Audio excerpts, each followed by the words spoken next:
బట్టి ఒకవేళ ఇస్మాయిల్ అడిగితే తన వారసత్వపు హక్కును సంతోషంగా ఇచ్చేస్తాడు ఐసాక్. ఆ తర్వాత వాడు చెప్పినట్టంతా చేస్తూ వాడిని నెత్తిన పెట్టుకుంటాడు. ఐజాక్ దేవుని బిడ్డ, దేవుడిచ్చిన వరం వాడు. ఇప్పుడు చెప్పండి, మనం లేదనుకోండి, అప్పుడు ఇస్మాయిల్ని వాడి తల్లిని ఎదిరించి నిలబడ్డానికి చిన్నవాడైన మన ఐసాక్ వల్ల అవుతుందా? ఐసాకే మన వారసుడాన్ని దేవుడు పూచి ఉండగలడా? హాగర్ని ఇస్మాయిల్లా అంతు చూస్తాడా ఆ దేవుడు? మీకు మీ ఇద్దరి కొడుకుల మీద ప్రేమాభిమానాలున్నాయి కాబట్టి మీరు పట్టించుకోవడం లేదు. నాకు వాళ్లంటే ఇష్టమే, కానీ మనం ఈ సమస్యను సృష్టించాం. ఇప్పుడు దేవుడు పరిష్కరించుకోమని మనకే వదిలేశాడు. లేదు లేదు లేదు, సమస్యకి కారకుణ్ణి నేనే. నాకు దేవుడు మాటల మీద సంపూర్ణమైన నమ్మకం లేకుండా పోవడం, అందువల్లనే ఈ సమస్య. దీన్ని పరిష్కరించడం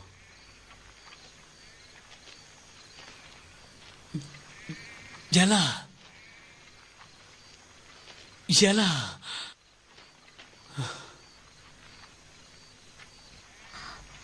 బయటికి పంపండి. ఏమిటి? ఓ అవునవును అవును, బయటికి పంపాలా? బయటికి పంపాలి.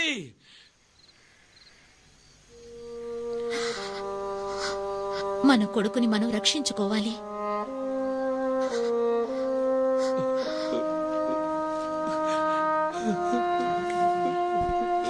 బయటకు పంపించాలా? బయటకు పంపించాలా?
నీ మాటలు నేను గౌరవిస్తున్నాను.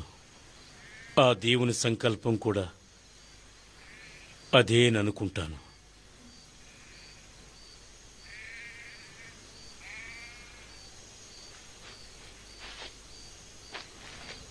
రేపొద్దున్న తల్లి కొడుకులిద్దరూ బయలుదేరి వెళతారు.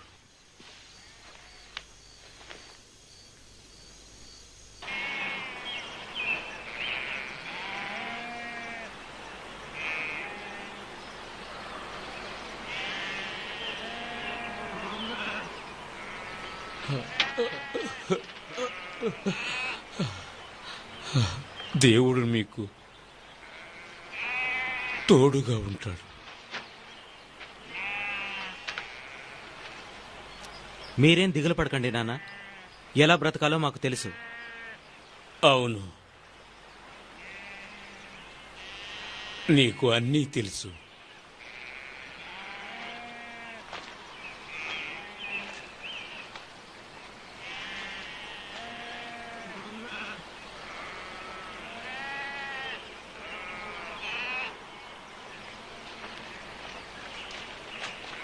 హారాగ్, దేవుని మాటలను గుర్తు తెచ్చుకో. భయపడకు, నేను వాణ్ణి ఆశీర్వదిస్తున్నాను. ఒక గొప్ప తెగకు నాయకుడిగా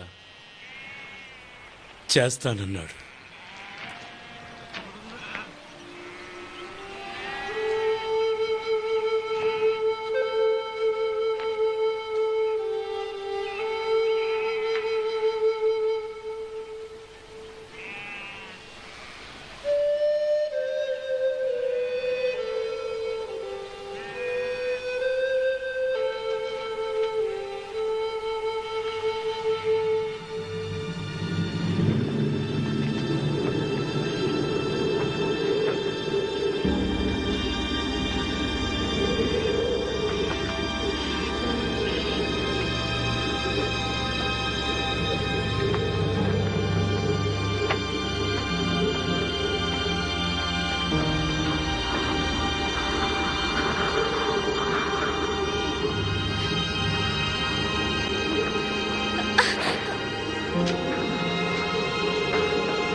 ఏమిటి కుమారా?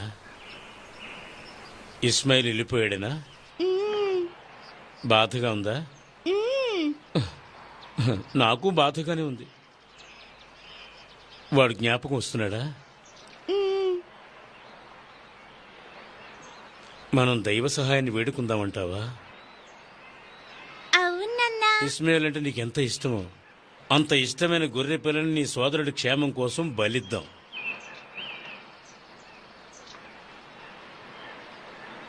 నువ్వెంపిక చేస్తావా, నేను చెయ్యనా? నేను చేస్తాను.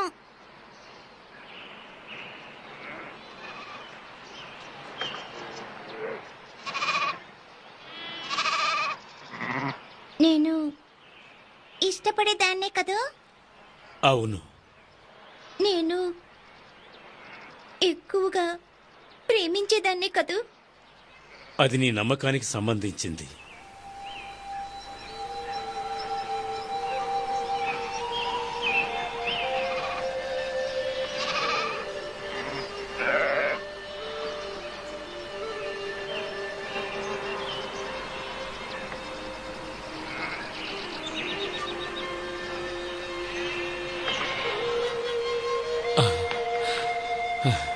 వద్దు కుమారా, బలి ఇవ్వనవసరం లేదు కుమారా.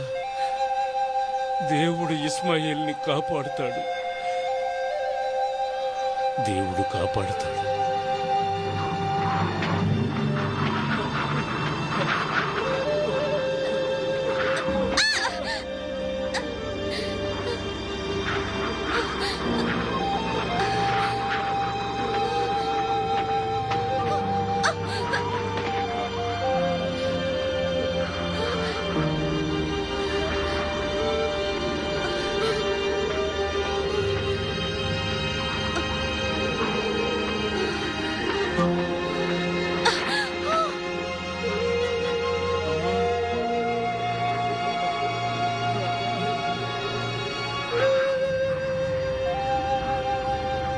హాగార్, భయపడకు. దేవుడు ఇస్మాయిల్ ఆక్రందనను విన్నాడు. పైకి లే. నీ కుమారుని పైకి లేపి గట్టిగా పట్టుకో.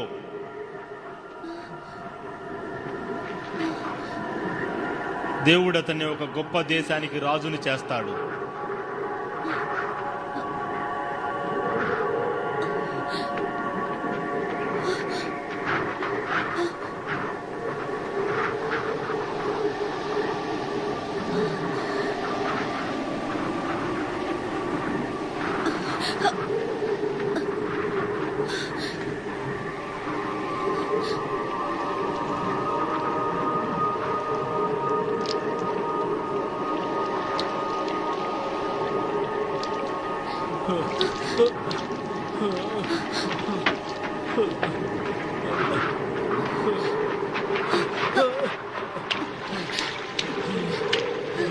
ఇస్మాయిల్,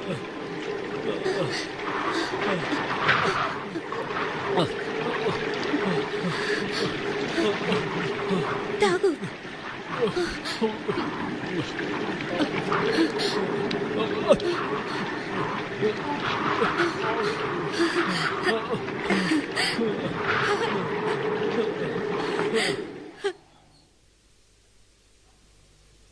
మొత్తానికి నక్షత్రాలన్నీ గుంపు కూడి జంతువుల రూపాలలో ఉన్నాయన్న మాట. మొట్టమొదటిది మేషం ఆకారం, రెండవది వృశ్చికం, మేక, చేప. ఇప్పుడు తెలుస్తోందా ఏ నక్షత్రం ఎక్కడుందో? అవి తమ తమ మార్గాలలో వెడుతూ రాత్రిపూట మనం ప్రయాణం చేసేటప్పుడు మనకు సాయపడుతున్నాయి. ఎలియేజర్, వినీల ఆకాశంలో ఉన్న నక్షత్రాలు రాత్రుల్లో జంతువుల ఆకారంలో ఉంటాయని మీకు తెలుసా? అన్ని నక్షత్రాలు ఉండడం ఆశ్చర్యమే. మరి విల్లు బాణాలు తీసుకురా, అభ్యాసం చేసే సమయం అయింది. అలాగే గురువుగారు. ఓహో, మంచి గురి. వాడు చాలా విద్యలు నేర్చుకోవాలి, కానీ నేర్పడానికి నాకు వ్యవధి లేదు. కానీ వాడు చాలా త్వరగా నేర్చుకుంటున్నాడు. ఏకసంతాగ్రాహి. ఎడం చేత్తోను కుడి చేత్తోను ఒకేలా వేస్తున్నాడు. నిజమేనయ్యా. సవ్యసాచి కానీ మీకు విషయం నేను చెప్పాలనుకుంటున్నానయ్యా. స్వారీ ఎంత గొప్పగా చేస్తున్నాడు. హ, ఈ విధంగా జంతువులను అదుపులో ఉంచుకోగల సామర్థ్యం ఉన్న వాళ్ళను నేనింతవరకు ఎక్కడా చూడలేదు. అవును, చాలా చక్కగా స్వారీ చేస్తున్నాడు. కానీ నేను చెప్పేది నువ్వేం ఏంటంటే చెప్పనవసరం లేదు. పుట్టుకతోనే దైవాధీనంతో వచ్చిన వరప్రసాదం వాడికి ఉందని నేను అనుకుంటున్నాను. జంతువులను అదుపులోకి తెచ్చుకునే శక్తి చూడు చూడు పైన పైన. నేను మీకు ముఖ్యమైన విషయం చెప్పాలి. ఆ, చెప్పు, అది చెప్పు. చెరుకుమారుడికి ఆ ఇప్పుడు మంచి 8 విషయం ఏంటో సంవత్సరాల చెప్పు. వయసు. ఆ బాలుడికి శుద్ధి చేసే కార్యక్రమానికి వస్తారని మీకోసం వాళ్ళు ఎదురు చూస్తున్నారు. అవును, శుభకార్యమే. సాధారణంగా చేసే పని నువ్వు చేయొచ్చుగా. కానీ అది సమంజసం కాదు. అలా అంటావా? బాగా కొట్టావు, బాగా కొట్టావు. వాడి తండ్రినే చెయ్యమని చెప్పొచ్చు కదా. కొన్ని వందల సార్లు చేయడం చూసాను. కానీ సరే, మీరు చేయడమే మంచిదని భావిస్తున్నాడు. ఈ విద్యలన్నీ ఎప్పుడు నేర్చుకుంటాడు? నాకెన్ని పనులున్నా నీకు తెలీదు. రోజు రోజుకి అందరూ పసిపిల్లలైపోతున్నారు. మీరు కూడా పోను పోను అపరిచితులైపోతున్నారు.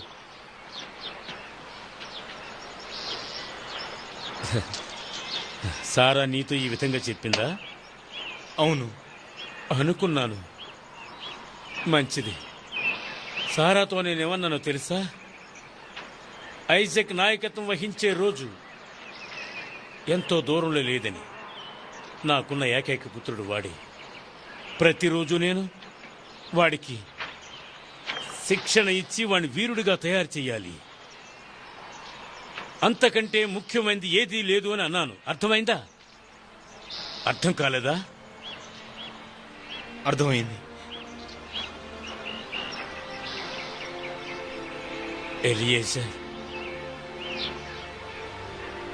నా దేవుణ్ణి మరోసారి నిరుత్సాహపరచలేను. మళ్ళీనా?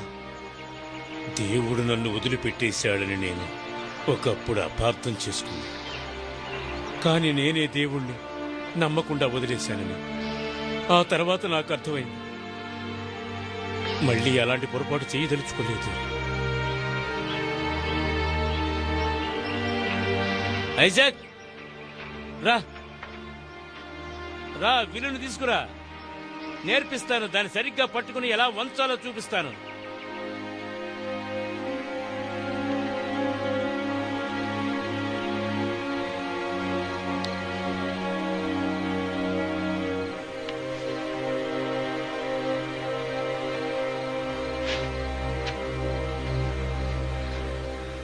అబ్రహాం, చిత్తం ప్రభు. నీ కుమారుణ్ణి తీసుకుని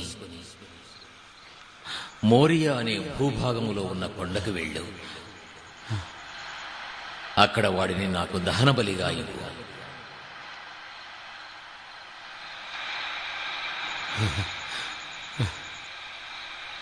ప్రభు, దహన బలిగా ఇవ్వు.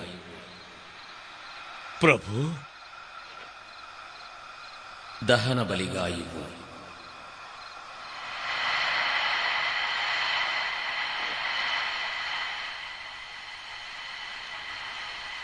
దేవా, వాణ్ణి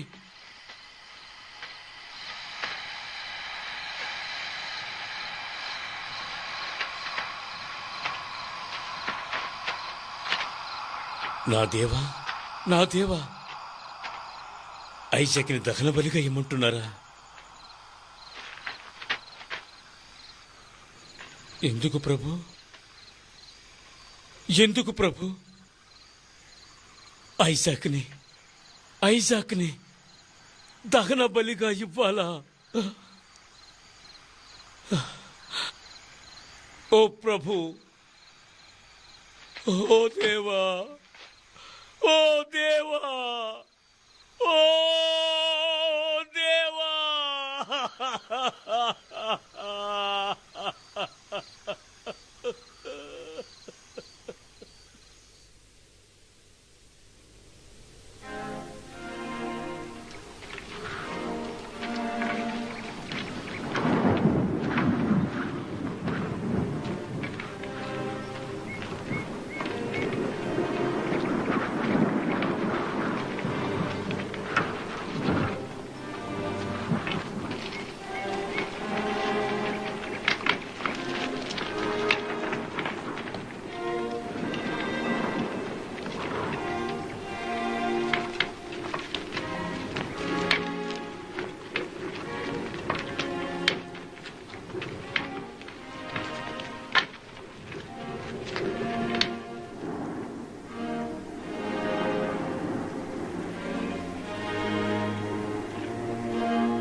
కుమారా,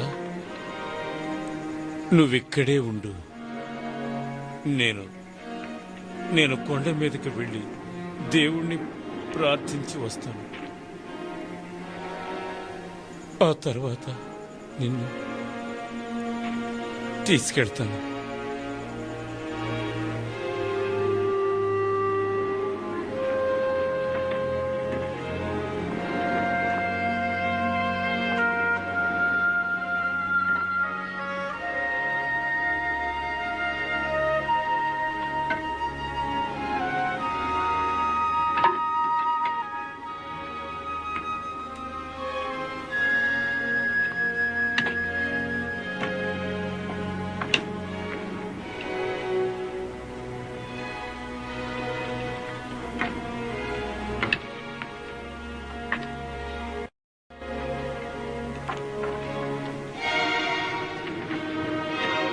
నానా, ఈ ప్రదేశంలో మేకలు ఉండవుగా? నిప్పురా చేయడానికి చెక్కుముకిరాలు తీసుకొచ్చారా? తీసుకొచ్చాను. మన దగ్గర కర్రలున్నాయి కానీ దహన బలికి గొర్రె పిల్ల లేదుగా?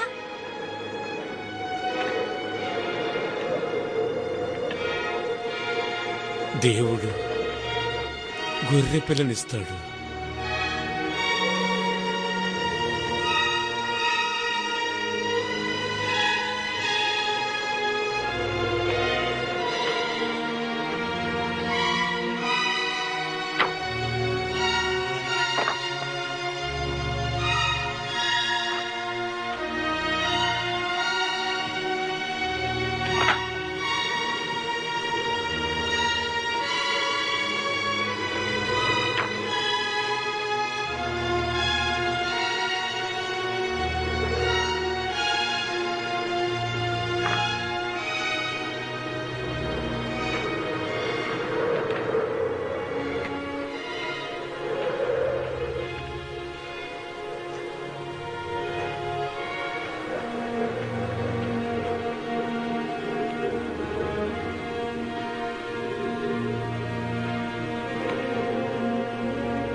నాయనా ఐజాక్, నీ చేతులు జోడించు.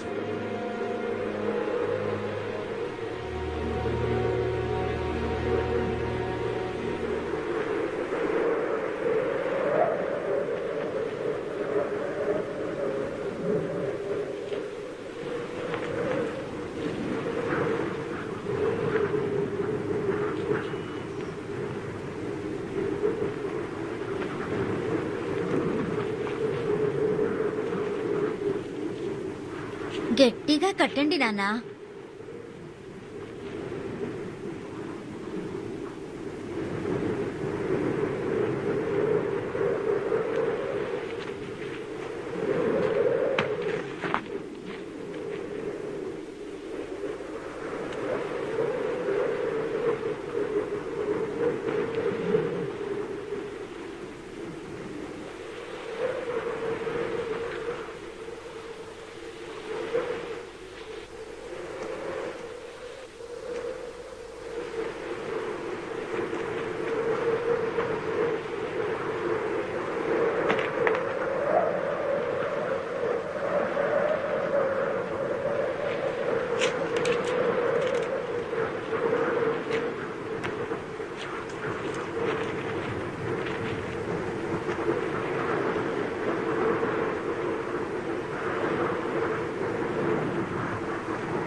భగవంతుడా, నేను చేయాల్సిన దీనికి నాకు శక్తినివ్వు.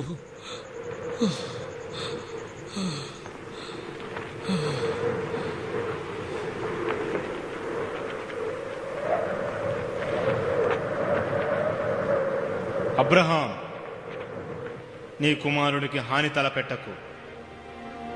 నీ ప్రియాతి ప్రియమైన ఏకైక కుమారుణ్ణి బలి ఇవ్వడానికి వెనుకంజ వేయనందుకు దేవుని పట్ల నీకు అపరిమితమైన భక్తి శ్రద్ధలు ఉన్నాయని తెలిసింది.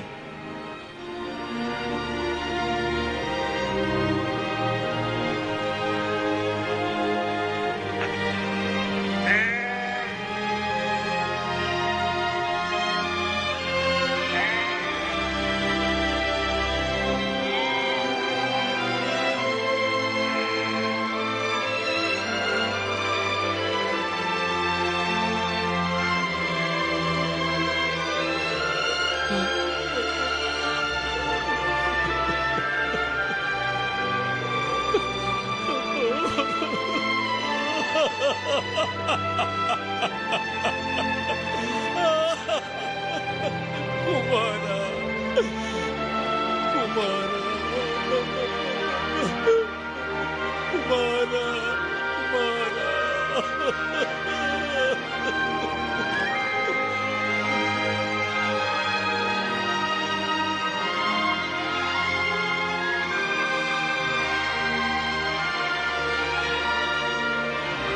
నేను నిన్ను ఆశీర్వదిస్తున్నాను. సముద్ర తీరంలో ఈశ్వరుడిగా ఉన్నాను. వినీలాకాశంలో నక్షత్రాలు నీ సంతతి వారు అభివృద్ధి చెందుతున్నారు. దైవానుగ్రహం వల్ల తన జీవిత కాలంలో ఎలాంటి ఒడిదుడుకులు లేకుండా ఆయుష్ ఉన్నంత కాలం ప్రశాంతంగానే జీవించాడు అబ్రహాం. అతను చనిపోయిన తరువాత అతని కుమారులు ఐసాక్, ఇస్మాయిల్లు కలిసి తాము హీబ్రాన్లో కొనుక్కున్న ఒక గుహలో అబ్రహాంను అతని భార్య సారా సమాధి పక్కన పాతిపెట్టారు. అబ్రహాం శవపేటిక మీద అన్నదమ్ముల చేతులు ఒకటిగా కలిశాయి.